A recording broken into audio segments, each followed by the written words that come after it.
రేపటిని గూర్చి చింతింపకుడి, రేపటి దినము దాని సంగతులను గూర్చి చింతించును, ఏనాటికి ఆనాటికి చాలును అన్నాడు. ఈ మాట నిజంగా ఈ మాటను ఇలాగే తీసుకుంటే ఇలా అర్థమైద్ది. రేపటిని గూర్చి నీకు దిగులక్కర్లేదు, రేపటిని గూర్చి నువ్వు ఇప్పుడే హడావుడి పడాల్సిన అవసరం లేదు. ఈరోజు ఉన్నది ఏందో చూడు, రేపు వచ్చినప్పుడు రేపటి సంగతి రేపు చూసుకోవచ్చు.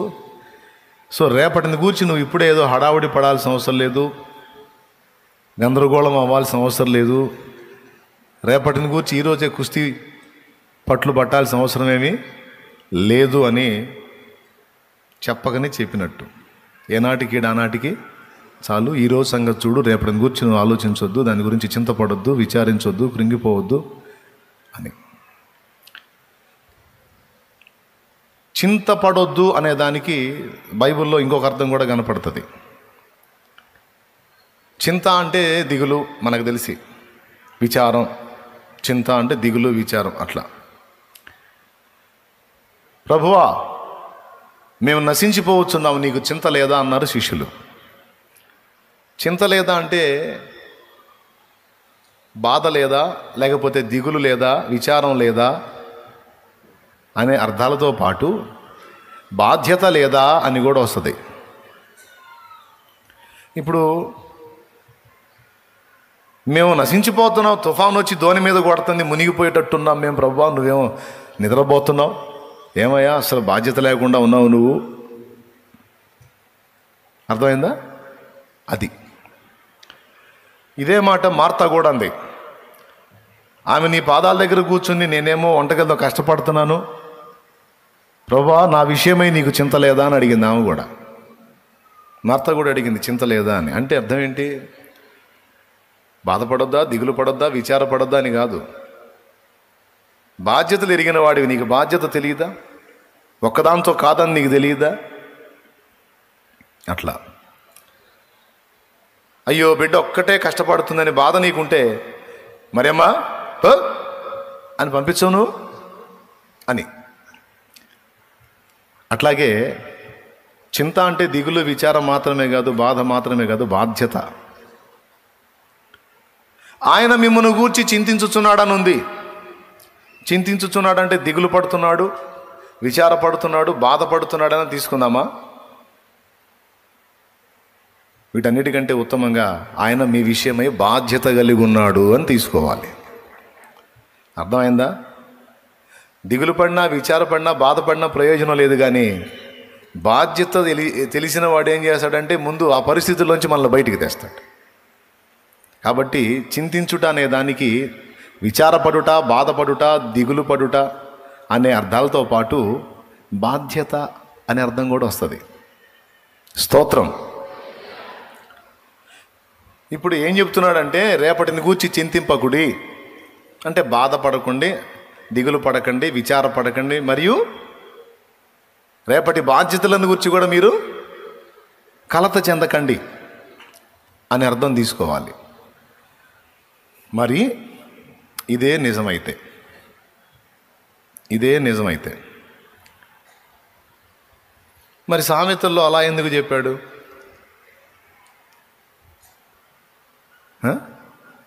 ఇప్పుడు ఈ మాటను అక్షరార్థంగా తీసుకుంటే రేపటిని గురించి నువ్వు దిగులు పడొద్దంటే మరి బాప్తీసం ఎందుకు? బాప్తీసం ఎప్పటికి తీసుకుంటున్నావు? ఇప్పటికా భవిష్యత్తుగా? పెద్దగా చెప్పాలి. రైట్. ఈ సేవ ఎందుకు? ఈ సేవ ఎప్పటి ప్రయోజనాన్ని ఆశించా, భవిష్యత్ ప్రయోజనాన్ని ఆశించా? ఈ సిద్ధపాట్లను కూర్చున్నట్టు ఉపదేశం ఎందుకు?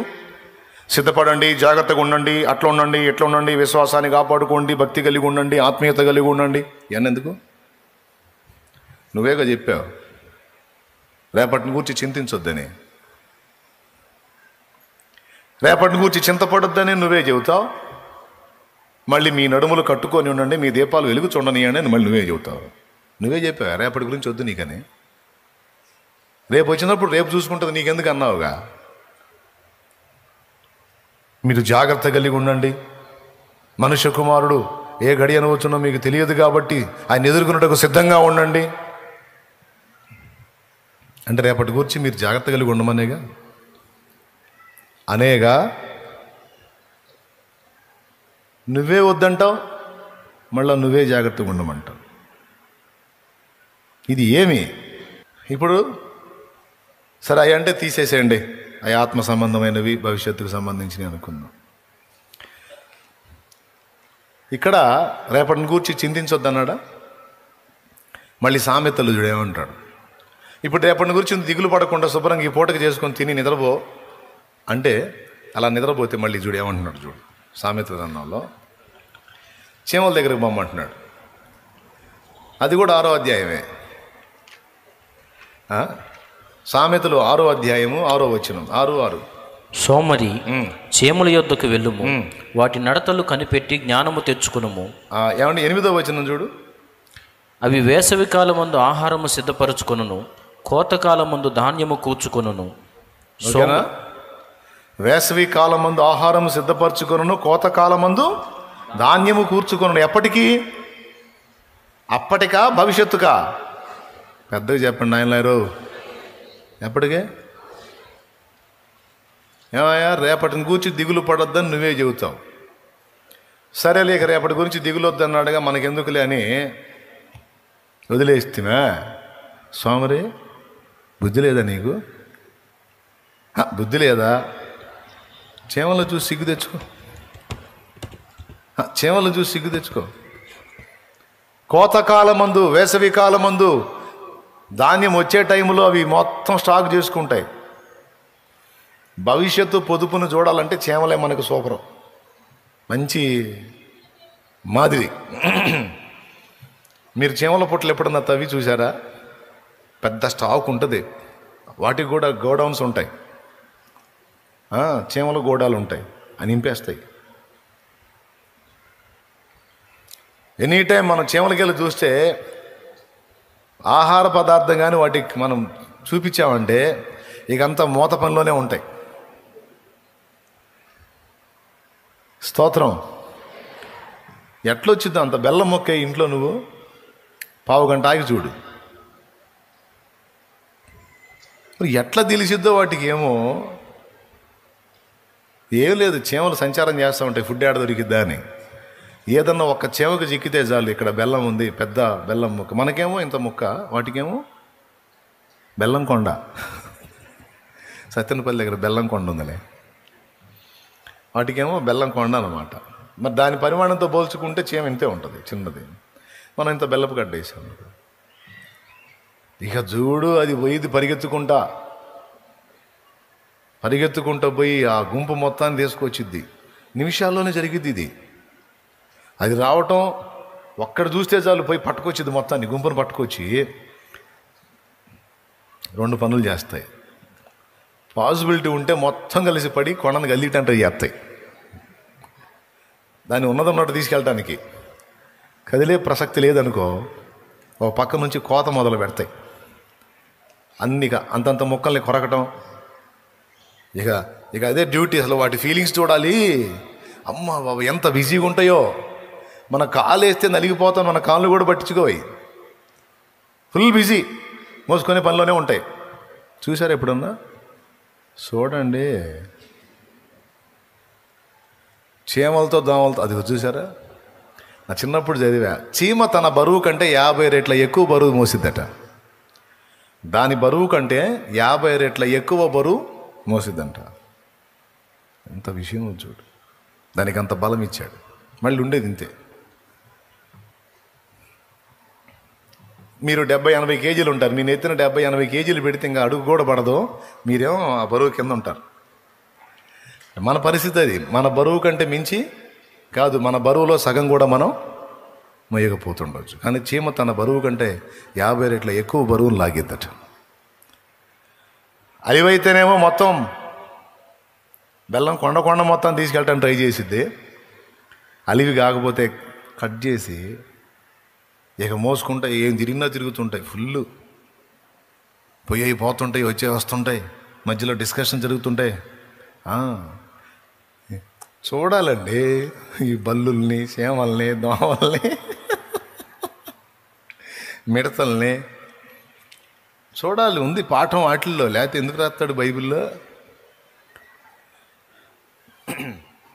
ఇప్పుడు పాయింట్ ఏంటంటే, రేపటి గురించి నువ్వేం కంగారు పడొద్దని నువ్వే చెబుతావు.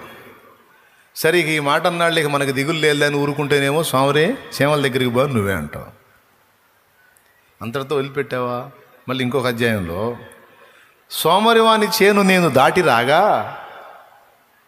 దాని నిండా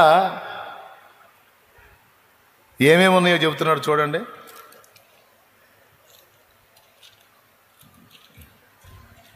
ఇరవై 24వ అధ్యాయం 30వ వచనం. సోమరివాని చేను నేను దాటి రాగా, తెలివిలేని వాని ద్రాక్ష తోట నేను దాటి రాగా, ఇదిగో దాని ఎన్నంతటా ముండ్ల తుప్పలు బలిసి ఉండెను, దూలగుండ్లు దాన్ని కప్పి ఉండెను, దాని రాతి కూడా పడి ఉండెను.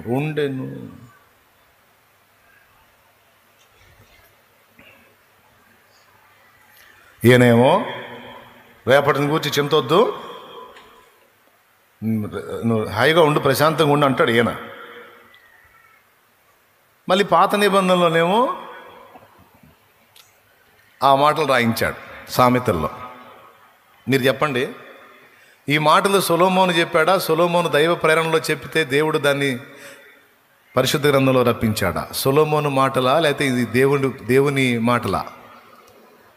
సొలొమోను మాటలా దేవుని మాటలా? సొలొమోను మాటలు అయితే పరిశుద్ధ గ్రంథంలోకి ఎందుకు రానియాలి? అవి పరిశుద్ధాత్మ ప్రేరణలో దేవుడు పలికించిన మాటలు గనక పరిశుద్ధాత్మ వాటిని గ్రంథ రూపంలో తీసుకొచ్చి నీ చేతికి నా చేతికి అందించాడు. అంటే సీరియసే, ఆ మాటలు తీవ్రమైనయే. కాకపోతే ఇక్కడ క్లాష్ అవుతుంది. కొన్ని వచనాలేమో రేపటిని గురించి నువ్వు ఖచ్చితంగా జాగ్రత్త పడాల్సిందే అని కొన్ని వచనాలు కనపడుతున్నాయి. కొన్ని వచనాలేమో రేపటిని గూర్చి నీకు చింత అక్కర్లేదు, నువ్వు వదిలేసే, ఏనాటికి ఈనాటికి అని కనపడుతున్నాయి. ఈ ఒక్కచోటే కాదు, కావాలంటే చూడండి సామెతల గ్రంథం 27వ అధ్యాయం 1వ వచనం చూడు. రేపటి దినమును గూర్చి అతిశయపడకుము, ఏ దినమున ఏది సంభవించును. ఇందాకేం చెప్పాడు? రేపటిని గూర్చి చింతపడొద్దు అన్నాడు. ఇప్పుడేమంటున్నాడు? రేపటిని గూర్చి అతిశయపడొద్దు అన్నాడు. రైట్? ఏది చదువు. ఏ దినమున ఏది సంభవించునో అది నీకు తెలియదు. మీరు తీశారా? నీ బైబిల్లో కూడా అంతే ఉందా? అది రేపటిని గూర్చి చింతపడొద్దు, రేపటిని గూర్చి అతిశయపడొద్దు. ఇంకో వచనం కూడా చూపిస్తా. యాకోబు రాసిన పత్రిక ఒకసారి తీయండి.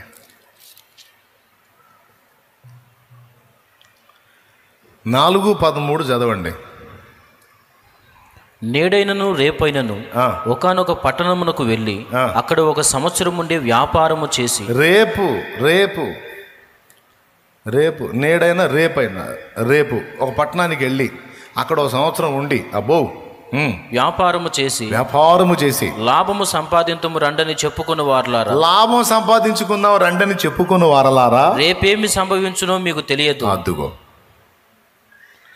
రేపేమి సంభవించునో మీకు తెలియదు. మీ జీవం ఏపాటిది, మీరు కొంతసేపు కనబడి అంతలో మాయమైపోవు ఆవిరి వంటి వారే. అందుకే నేను ఇందాక కొన్ని వచనాలేమో రేపటిని గురించి నీకు తెలియదు, ఏమి సంభవించునో నీకు తెలియదు, అతిశయపడొద్దు, చింతపడొద్దు. ఈ వచనాలన్నీ రేపటిని గూర్చి నువ్వు అతిశయపడొద్దు, చింతపడొద్దు, ప్రణాళికలు రచించొద్దు అని చూపిస్తున్నాయి. ప్రణాళిక అంటే ఏంటి? రేపు మనం ఒక పట్టణం వెళదాం, ఒక సంవత్సరం ఉందాం, పైసలు కమాయిద్దాం, లాభం సంపాదించుకుందాం. ఇది ప్లాన్స్, ప్రణాళికలు. 3 చింతపడొద్దు, అతిశయపడొద్దు, ప్రణాళికలు వేయొద్దు. ఉన్నాయా లేవా? మరి ఈ వీటిని మనం బేస్ చేసుకుంటే ఇంకా రేపటి గురించి చింతే లేదు. కానీ మళ్ళీ ఇదే సామెతల్లో ఇందాక చూశాంగా 6:6 ఏమన్నాడు? సోమరి బుద్ధి లేదు, కష్టపడి సమకూర్చుకునేటప్పుడు సమకూర్చుకోవద్దు, ఇప్పుడు దాచిపెట్టుకుంటే రేపటికి పనికొస్తాయి అని ఆయన. ఏ క్యా హే? ఒక ధర్మ సందేహం.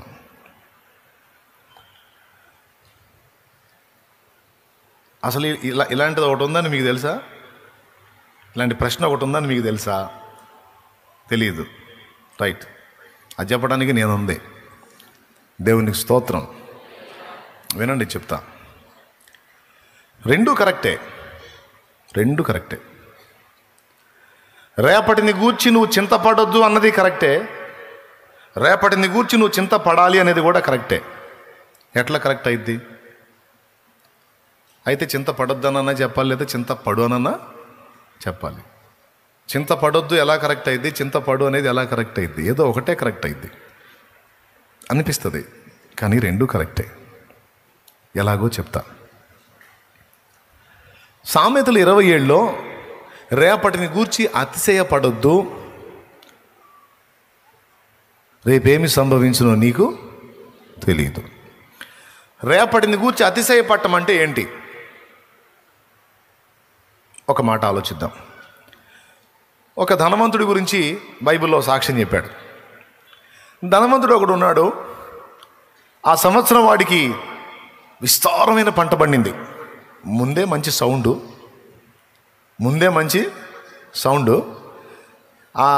ఈసారి ఇంకా డబుల్ సౌండ్ వచ్చింది మనోడికి. స్తోత్రం. అంటే బాగా ధాన్యం వచ్చేసింది. ఇక వాడు కూర్చొని అనుకుంటున్నాడు, ఈ సంవత్సరం పండిన పంట సంవత్సరాలకు సరిపోయిన పంట. ఇక పాత కొట్లు, పాత గూడాలు చూసుకుంటున్నాడు, గోడౌన్స్. ఇంకొక పదంలో గోదాము అని కూడా అంటారు. అవన్నీ చూసుకుంటా సరిపోయి ఉడదీసేయాలి, ఇంకా పెద్దవి కట్టించాలి. మామూలుగా వస్తే పెద్ద పంట వచ్చేసింది. ఈ కొట్లు తీసి కొత్తవి కట్టిస్తా, ధాన్యమంతా అందులో స్టాక్ చేపిస్తా. ఇక ఈ ధాన్యమంతా ఇందులో చేరిందంటే సంవత్సరాలకి ఇక నన్ను గలిచేవాడు ఉండడం, ఏంది అనేవాడు ఉండడం. ఇక తినటం, తాగటం, సుఖించటం. ఆడు చెప్పుకుంటున్నాడు అటు ప్రాణానికి ఏమని, నా ప్రాణమా. వాస్తవంగా రిఫరెన్స్ ఆడు పడిపోవాలి. లూకాసు సువార్త 12:16 లేదా మీ బైబిల్లో అన్న ఓపెన్ అయి ఉండాలి. నేను జస్ట్ ఒక పాయింట్ చెప్పగానే ఫట్మని వెళ్ళిపోవాలి అడిగా, ఇది ఫలానా దగ్గర ఉందని. దేవునికి స్తోత్రం కలుగును. లూకాసు సువార్త ఎప్పుడు అభివృద్ధి చెందుతారండి? కాస్త స్పీడ్ అవ్వండి. ఇంత బైబిల్ తెచ్చుకున్నారా? సెల్ ఫోన్లో తెచ్చారా? మీకు దండం పెడతా, కాస్త బైబిల్ చేతిలో పట్టుకొని రండి. వందనాలు.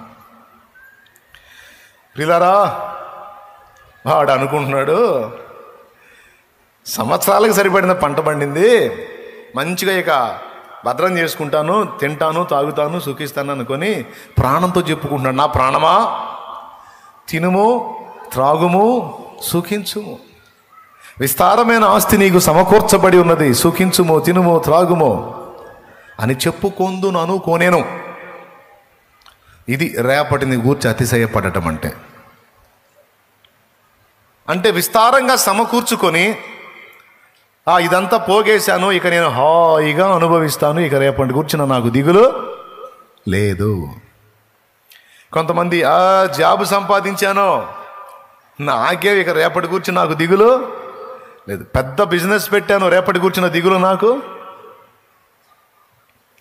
ఓయబ్బా, లక్షల వడ్డీలకి ఇచ్చాను, ఇక రేపటి కూర్చుని నాకు దిగులు లేదు. మొత్తం నాకు 12 ఇళ్ళు ఉన్నాయి, 12 ఇళ్ళు పెద్ద మొత్తం కిరాయికి ఇచ్చా, నాకు రేపటి కూర్చి దిగులు. ఎందుకంటే ఇల్లు నేను ఉన్నంతకాలం ఇల్లు ఉంటాయి కాబట్టి ఆ ఇంటి కిరాయిలు తీసుకొని హాయిగా బతికేస్తా. నాకే అది రేపటిని కూర్చిన అతిశయం అంటే. అర్థమైందా? ఇక నాకేం అనుకోవటం. దాని గురించి ఏమన్నాడంటే, రేపటిని గూర్చి నాకు ఉంది, నేను ఎలా ఉన్నానో అలా ఉన్నాను, అతిశయపడద్దు, రేపేమి సంభవించునో నీకు తెలియదు. అర్థమైందా? అది నిజమేగా. మరి ఏం జరిగిందో మీకు తెలుసు ధనవంతుడి స్టోరీలో. తన ప్రాణానికి తినుము త్రాగుము సుఖించుమని చెప్పుకుందాం అనుకున్నాడు. అయితే దేవుడు మాట్లాడుతూ వానితో అంటున్నాడు, ఓయి ధనవంతుడా, నా ప్రాణమా, తినుము త్రాగుము సుఖించుము, అనేక సంవత్సరాలకు సరిపడా ఆస్తి నీకు సమకూర్చబడి ఉన్నదని చెప్పుకొనడానికి ఆలోచిస్తున్నావు. ఏది రేపటి నుంచి? పిచ్చోడా, ఈ రాత్రి నీ ప్రాణమును అడుగుతున్నారు. ఏ ప్రాణమునకు నువ్వు చెప్పుకుంటున్నావో, ఏ ప్రాణమా సుఖించమంటున్నావో, ఏ ప్రాణమా సంతోషించమంటున్నావో, ఏ ప్రాణమా తినుము త్రాగుమంటున్నావో ఆ ప్రాణము తీస్తా ఉన్నారు. ఈ రాత్రి నీ ప్రాణము నిన్ను విడిచిపోతుంది. నీ ప్రాణమును అడుగుచున్నారు, నీవు సిద్ధపరచినవి ఎవని వగునని అతనితో చెప్పాను. నిజమే,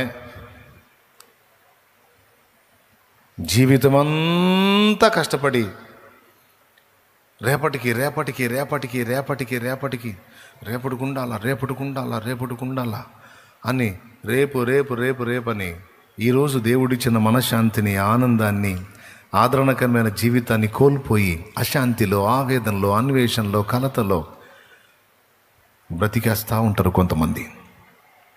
రేపు రేపు రేపు రేపని అలాగని సమకూర్చుకొని చివరికి ఆ రేపు అనేది లేకుండా ఈనాడే వెళ్ళిపోతే లాభమేమి? ఇప్పుడు చెప్పండి. మరి ఈ కోణంలో చూస్తే మరి ఇక రేపటికి దాచిపెట్టుకోవాలని ఈరోజు గందరగోళం అవటం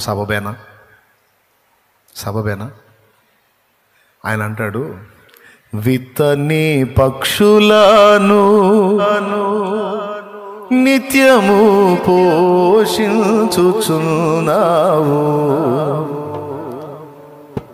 జంతువులు పక్షులు రకరకాల జీవరాశులు. విశ్వాసంలో మనకంటే అవే ఎక్కువ. దేవుని యందలి విశ్వాసంలో మనకంటే అవే ఎక్కువ. ఎందుకు తెలుసా? ఆకాశ పక్షులను చూడండి, అవి విత్తవు, కొయ్యవు, గోదాముల్లో, గరిసెల్లో, కొట్లల్లో దాచుకోవు. ఆయనను మీ పరలోకపు తండ్రి నిత్యము వాటిని పోషించుచున్నాడు. ఈ రోజుకు ఆహారం కోసం పొద్దున్నే లేచి కిలకిలారావాలతో దేవుని కృతజ్ఞతలు చెల్లించుకుంటాయి. ఆహారాన్వేషణకు బయలుదేరతాయి, అవి తింటాయి, పిల్లలకు పెడతాయి. సాయంత్రం వేళకి మళ్ళీ గూడి దగ్గరకు వచ్చి, ఈ పూటకి మా కడుపు నింపిన దేవా నీకు స్తోత్రమని మళ్ళా కిలకిలారావాలతో మళ్ళొకసారి స్తుతించి సాయంత్రానికి నిన్నకుండిపోతాయి. అంతకుముందు హైవేల పక్కన అక్కడక్కడ పెద్ద పెద్ద చెట్లు ఉండే, ఆ చెట్ల మీద పక్షులు ఉండే, అప్పుడప్పుడు అట్లాంటి చూస్తుండేవాళ్ళం. ఇప్పుడు చెట్లు కొట్టేసి అంతా గందరగోళం చేసేసారు. చెట్లుంటే పక్షులు, వాటి వ్యవహారం తెలిసిద్ది మనకి. కానీ నిజం నేను చెప్పేది, ఏ రోజుకు ఆ రోజు సృష్టికర్తను వేడుకుంటాయి, కృతజ్ఞతలు చెల్లించుకుంటాయి, ఆహారాన్వేషణకు బయలుదేరతాయి, తింటాయి, పిల్లలకు పెట్టుకుంటాయి.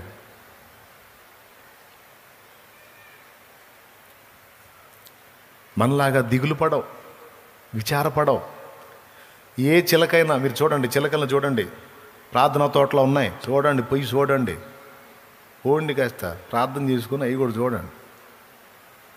చిలకలు అంటే బంధించిన చిలకలు కాదు, న్యాచురల్ ప్యారెట్స్. దేశవాళీ చిలకలు న్యాచురల్గా అక్కడున్న తాటి చెట్ల మీద గూళ్ళు కట్టుకొని అసలు మామూలుగా ఉండవు.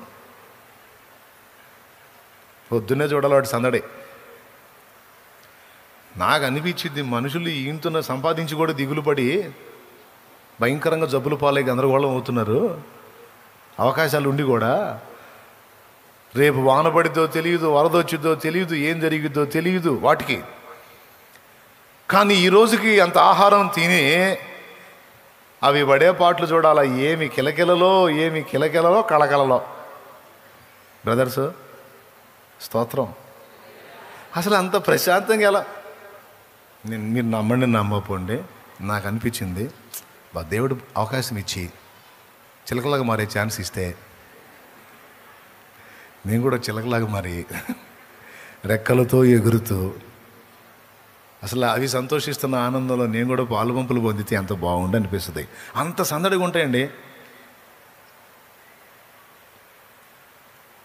కూర్చుంటాయి, పరిగెత్తుకుంటూ వచ్చి కూర్చుంటాయి. మళ్ళీ సడన్గా లెగుస్తాయి, కిలకిల తిరుగుతాయి. మళ్ళీ కాసేపు అలుపు రాగానే మళ్ళీ వచ్చి కూర్చుంటాయి. కూర్చొని అసలు వాటి సందడి మామూలుగా ఉండదు. కొంతమంది ఇళ్లలో జాలీల్లో పెట్టి చూస్తుంటారు, అక్కడ వాటి హ్యాపీనెస్ కనపడదు. న్యాచురల్గానే ప్రకృతి సిద్ధంగానే చూడాలా. అది భలే ఉంటుంది. అది అంటే ఇది నాకు నచ్చిద్ది, మీకు నచ్చిద్దో లేదో నాకు తెలియదులే. కొంతమందికి ఇలాంటి ఇంట్రెస్ట్ ఉండదు. ఆ చిలకల మాకు చిలకలను చూసి అంత ఖాళీ ఆడుందిలే. నీ చిలకలు ఏవో కానీ ఇక్కడ మా చిలక ఎగిరిపోయేటట్టు. అసలు మా ఊరే చిలకలూరిపేట. దేవుని స్తోత్రం, హల్లెలూయా. సమృద్ధి, నాకు సంతోషం. వాటికి ఎంత విశ్వాసం. అమ్మో రేపు ఆనబడితే ఎట్లా, మనం ఎగరాతి కాదు, మన రెక్కలు తడిసిపోతాయి, మనకు ఆహారం దొరకదన్న చింత వాటికి లేదు. అవి ఎంత సృష్టికర్త మీద డిపెండ్ అయ్యాయి. నిజమే. ఇన్ని జాగ్రత్తలు చేసుకొని ఇన్ని కుస్తీలు పడే మనకన్నా పస్తు ఉంటుందేమో కానీ వాటికి పస్తు ఉండదు. మరి ఎట్లా లైన్ చేస్తాడో ఏమో, ఏ రోజుకు ఆ రోజు ఆ చిన్ని పొట్టలకు కావాల్సిన ఆహారం రెడీ చేసి అందిస్తాడు ఆయన.